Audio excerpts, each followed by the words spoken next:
Hello once again, Niner Faithful, and welcome back to another episode of 49ers Playbook on the channel that's trying to answer the whys and the hows of the game. This past Monday night, the 49ers were able to get a resounding win over the Indianapolis Colts, improve to 11-4 on the year, and are 2 wins away from getting the number 1 seed in the NFC. Brock Purdy was outstanding, throwing for 5 touchdowns and leading the 49ers offense to 41 points, and was the first 49ers quarterback to throw at least 5 touchdowns in a game since Steve Young. Jonathan Taylor had entered Week 16 as the NFL's leading rusher, and the 49ers were able to hold him to just 46 yards. Yes, the defense gave up a lot of yards and 2 touchdowns on the opening 2 drives, but it was largely the effect of surprise. They weren't expecting a team with a 44-year-old quarterback who just joined the team 2 weeks ago and hadn't played in 5 years to go no huddle and pass 80% of the time while having the league's leading rusher. After those drives, the defense really tightened up and the Colts' aggressive approach came back to bite them at the end. In all, it was a great win, and we'll dive into the film. You're watching Johnny Dell's Football Academy.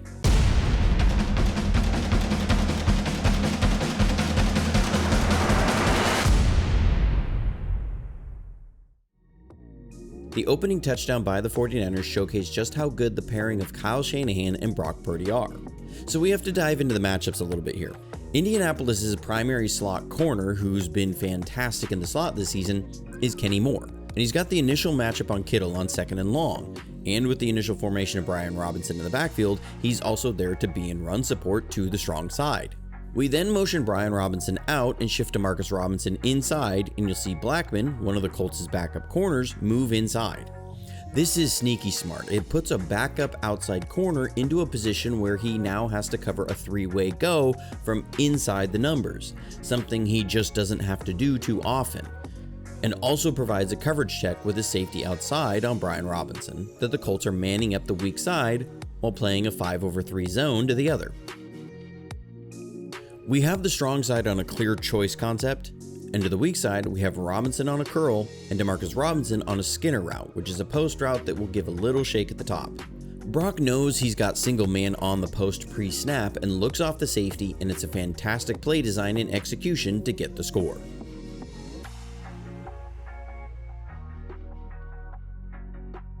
After Jair Brown forces a fumble on the ensuing kickoff, Brock gets another touchdown. We're in 12 personnel with 1 back and 2 tight ends, and Indy responds with 5 defensive linemen, with Samson Ebukam as a stand-up edge, and they bring linebacker Franklin down on the line. We start out in a 4-strong look and motion Jauan Jennings across, and with a safety following him is showing man coverage.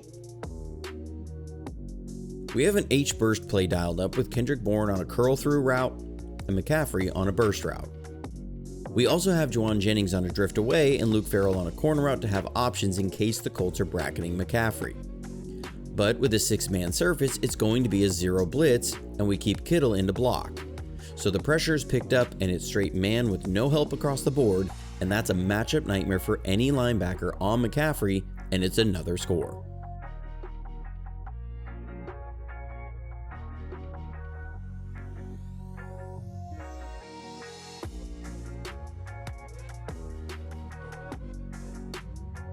So I will cover one of the Colts' early touchdowns. This is partially just a really nice throw and catch.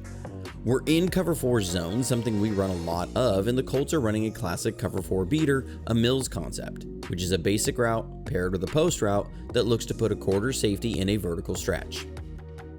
You can see Brown drives on the basic route, and Rivers puts this ball in a tight location against tight coverage by a looter. Back on offense against one of the better run defenses in the league, the 49ers were able to get real nice production in the run game, and a lot of credit to the O-line. Here we're running our version of duo Kyle calls his punch, where you'll have combo double team blocks working up to the 2nd level. This is fantastic execution of those blocks as both Brendel and Purdy get up to the 2nd level and get a ton of movement, and McCaffrey is able to get a big gain on the ground. And next, this is a real nice wrinkle that they've added to the run game. We're running a play we've run for a long time. It's an inside zone play called 15 weak. Normally it's run from an I formation as Juszczyk is responsible for blocking the weak side linebacker in the A gap. But we start him out in a tight end spot, then late motion, which draws a shift by the linebackers over one gap, which is important. This makes Poonie's block, who has to get up on the mic against this front, much easier. But there's not a lot of players that can handle this motion and still go make their block, and it's another big game.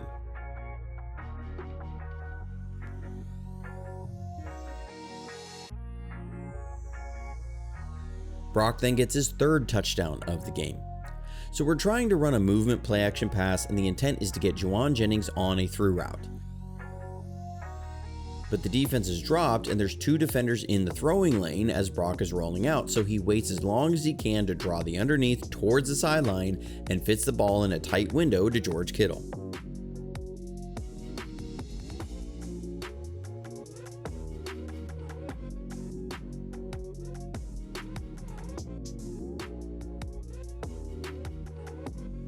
CJ West was then able to get his first career sack. The Colts are trying to go play action and hit a drift route over the middle, and this is just pure power by West to work through the double team, and why so many were high on this kid coming out of Indiana.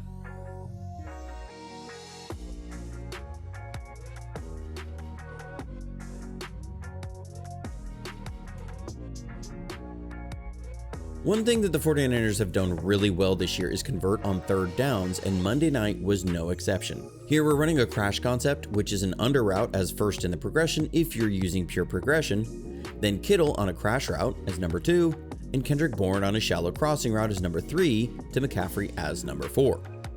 But Purdy is able to treat this as a middle field open and middle field closed read, with man coverage being shown pre-snap. If it's cover 2 man with the middle of the field open, he'll look to Jauan Jennings. If it's middle field closed or middle help defender, he's going to hit Kittle on the crash route. But his window to hit the crash is short, so he's got to see it and rip it quickly. Indy is showing 2 man pre-snap. At the snap, they roll into cover 1 Robert, which is middle field closed, and Purdy is so good at these far hash out route throws on time. I want to take a quick break and thank all of the members of JFA49.com for your support this season. We're coming down to the end of the regular season, and your support means so much. As many of you know, the coaching staff at JFA49.com is what sponsors the production of these videos. Yes, the regular season is almost over, but come the playoffs, the production actually picks up with scouting previews of the playoff opponents. These take a huge time investment, and so your continued or new support is huge to making that happen. It's not too late to jump on board to help at JFA49.com or at the Patreon, with support tiers from $2 a month to $15 a month, and I'll have links for that below. Any support is appreciated. Thank you for your consideration, and now back to the film. Then the 49ers hit the drift route, which is a run action fake paired with a drift route over the middle, this time to George Kittle.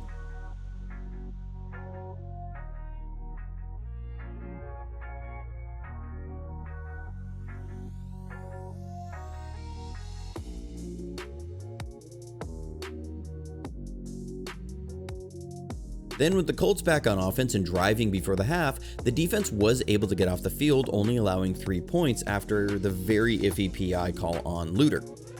Bryce Huff's sack numbers haven't been there much the past month, but he's still getting pressure at a good rate and helping the defense out, even if we don't see the sacks. Here he gets quick pressure off the edge and forces Rivers to rush the throw, and it goes off the mark.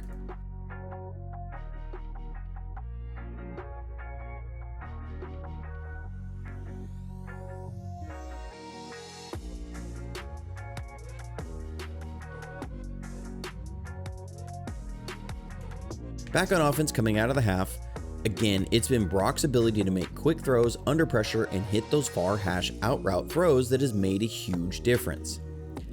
Here, Indy is showing heavy pressure, and they're going with an all-out blitz with anyone not covering McCaffrey, where they'll have someone peel off to cover him whichever way he releases out into the pattern, middle, left, or right. We have a tree concept dialed up, which is a tree route or 10-yard out route paired with a protection release fade. Brock drops back, sees it, and the timing is fantastic.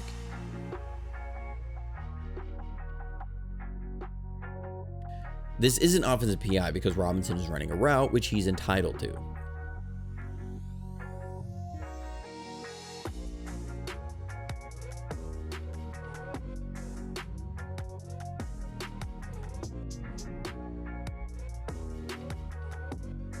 Then Brock gets his 4th touchdown of the day, and it's again really nice work. We have a pair of concepts dialed up here, an arches concept, which is an eliminator route paired with an arches route that would look to attack a middle field open coverage. We then have Kittle and Juwan on a nail concept, which is a quick out paired with a nail route or a route that will look to run just inside the back line of the end zone. And that would look to attack more of a middle field close defense or man coverage with middle help defense. Pre-snap, the Colts are showing cover 3 zone. So when Brock takes the snap, he needs to try and stay disciplined with his head and not move straight outside and tip the route. He keeps his head on the hook defender, which holds the corner on Juwan just a split second, and this is incredible ball location and timing for the touchdown.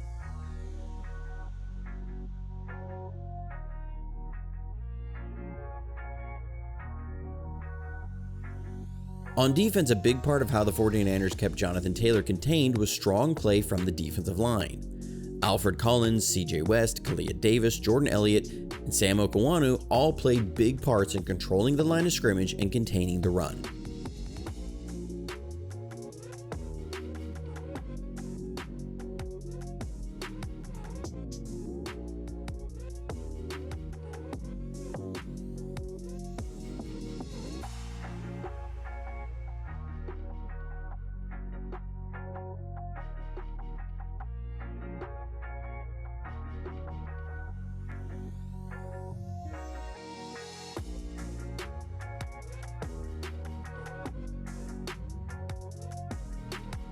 On offense, on 3rd and short, McCaffrey got his longest run of the season, and it happened because Trent Williams is still playing as one of the best left tackles in the league.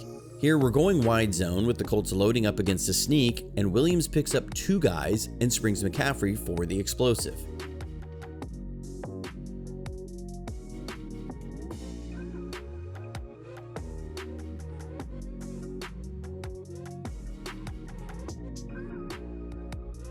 One of the most impressive plays of the day was this play that should have been ruled a touchdown, but I'll let the film explain itself.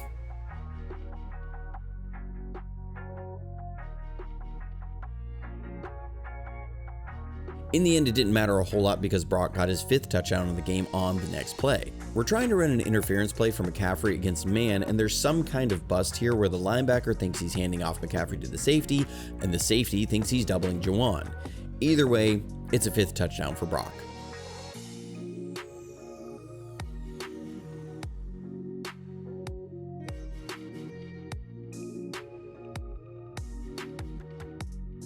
Next, we'll see Alfred Collins get a strip sack, and this is a good marriage of pass rush and coverage. Rivers sees it's a zone pre-snap, and he's got a small receiver, Josh Downs, on D. Winters, and Downs is on an option route. Rivers is looking there the whole way, and Winters does a great job in coverage and takes it away long enough for the rush from Collins to get home.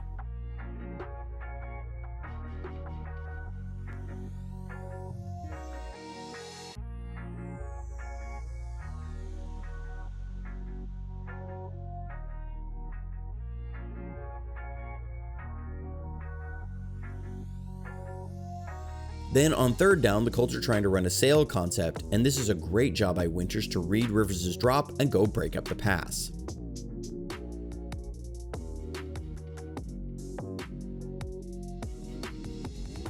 Lastly, we'll get into how D. Winters sealed the game with a 75-yard pick 6. So earlier in the game, Rivers saw the defense was in a zone pre-snap with the swap of sides by Winters and Stout and checked to a play you could hear on the broadcast, Orlando, Orlando, Orlando. You'll see the wide receiver in a short split, tight end attached, and running back offset in the shotgun. They'll run the receiver on a vertical, tight end on a snag route, and running back to the flat. This is what's known as a spacing concept. It's a snag plus flat. When Rivers sees Winters move out on the flat, he throws to the tight end.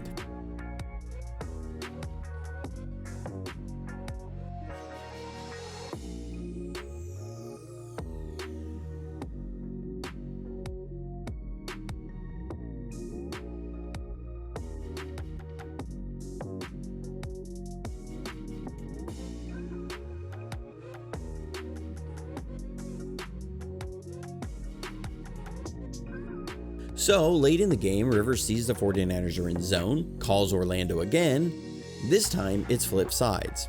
But the receiver is in short, he'll run a vertical, the tight end is attached and going to run a snag, and the running back is headed to the flat. So this time, Winters is ready for it and baits Rivers into the throw. He takes one step out like he's headed out to the flat to trigger a throw to the tight end and jumps the route for a huge pick six. In all, it was another great win for the 49ers, who are now rolling, having not lost since early November.